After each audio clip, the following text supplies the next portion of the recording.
I asked you about the potential protectionist issue in Europe.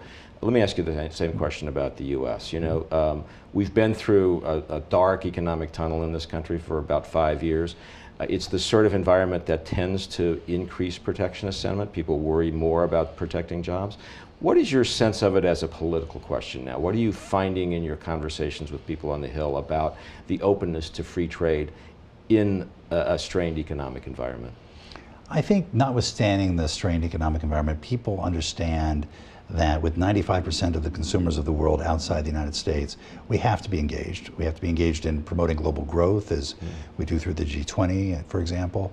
We have to be engaged in opening markets for our exports. And we have to be engaged in leveling the playing field and making sure our workers have a fair and level playing field on which to compete.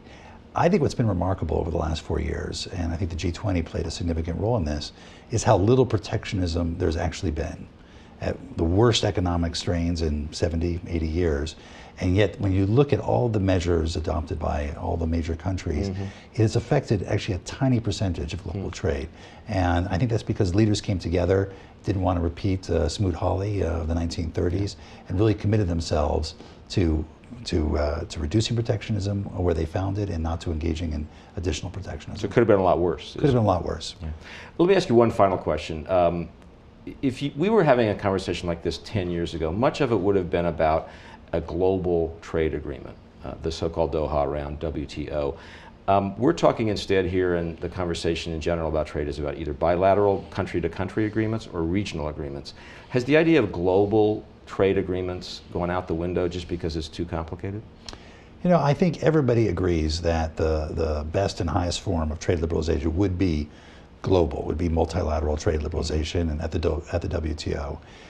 But for a number of reasons, our view, and I think it's now the view of the international community, is this is not the right time for an overall agreement. From our perspective, China, India, Brazil aren't ready to open up their markets and play their role commensurate with their size in the global economy, and other countries have other views of why the negotiations have been stalemated.